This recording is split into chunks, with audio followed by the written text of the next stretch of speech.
क्या करवा चौथ की रात में संबंध बनाना जरूरी होता है?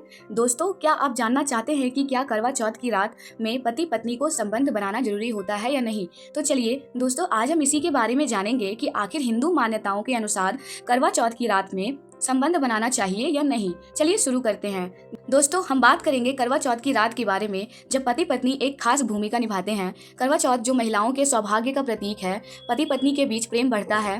पर क्या आप जानते हैं कि करवा चौथ की रात को पति पत्नी क्या करते हैं, खासकर उन लोगों के लिए जो अपना पहला करवा चौथ बना रहे हैं। यह वीडियो बेहद जरूरी जानकारी देगा।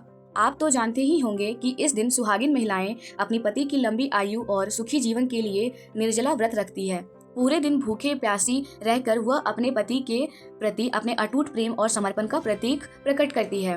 शाम को महिलाएं 16 श्रृंगार करती हैं, सुहाग की प्रतीक चीजों से सजती हैं और चांद को छलनी से देखकर पति की आरती उतारती है। करवा चौथ व्रत की शक्ति से महिलाओं को अखंड सौभाग्यवती रहने का वरदान मिलता है और उनके सुहाग की रक्षा होती है। करवा चौथ की रात का महत्व। अब सबसे महत्वपूर्ण सवाल की बात करते हैं। करवा चौथ की रात को पति पत्नी क्या करते हैं? बहुत से लोग सोचते हैं कि इस रात को पति पत्नी के बीच कुछ खास होना चाहिए, जैसे संबंध बनाना। परंतु सच्चाई यह है कि करवा चौथ की रात को यह जरूरी नहीं है। यह पूरी तरह से पति पत्नी की इच्छा पर निर्भर करता है कि वह क्या करना चाहते हैं।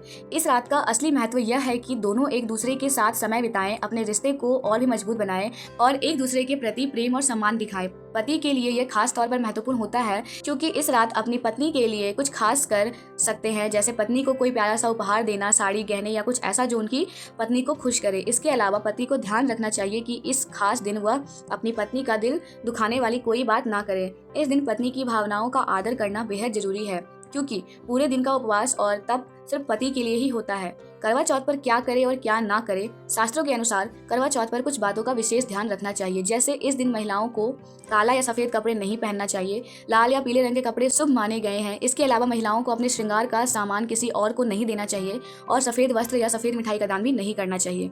इस दिन पति से झगड़ा ना करें क्योंकि शास्त्रों के अनुसार यह अशुभ माना जाता है। अपने घर के किसी भी सोते हुए सदस्य को ना उठाएं क्योंकि यह भी अशुभ होता है। वाणी पर नियंत्रण रखें और किसी का अपमान ना करें। अंत में यह बातें जरूर ध्यान रखें, करवा चौथ का असली महत्व तभी सार्थक होता है जब पति पत्नी एक दूसरे के प्रति समर्पित होते हैं, प्रेम और विश्वास से अपने जीवन को सजाते हैं। करवा चौथ केवल एक व्रत नहीं बल्कि एक संकल्प है, जीवन भर एक दूसरे का साथ निभाना। इसलिए रात का आनंद उठाएं, एक दूसरे का सम्मान करें और अपने रिश्ते को और भी मजबूत बनाएं। इसके अलावा करवा चौथ के दिन महिलाओं को अपने श्रृंगार का सामान किसी और को नहीं देना चाहिए और ना ही इस दिन किसी और महिला से श्रृंगार का सामान लेना चाहिए। शास्त्रों के अनुसार सफेद वस्त्र या सफेद मिठाई का दान भी इस दिन नहीं करना चाहिए। सबसे जरूरी बात यह है कि इस दिन पति पत्नी के बीच झगड़ा नहीं होना चाहिए। शास्त्रों में कहा गया है कि करवा चौथ के दिन यदि महिलाएं अपने पति से झगड़ा करती हैं तो व्रत का पूरा फल नहीं मिलता। इसलिए इस दिन शांति और प्रेम बनाए रखना जरूरी है। इसके अलावा इस दिन किसी सोते हुए व्यक्ति को नींद से नहीं जगाना चाहिए क्योंकि यह अशुभ माना जाता है। करवा चौथ के दिन महिलाओं को अपने किसी बड़े का अपमान नहीं करना चाहिए और अपनी वाणी पर नियंत्रण रखना चाहिए। उम्मीद है आपको यह जानकारी अच्छी लगी होगी। कृपया करके वीडियो को लाइक करके हमारे चैनल को सब्सक्राइब जरूर करें। धन्यवाद।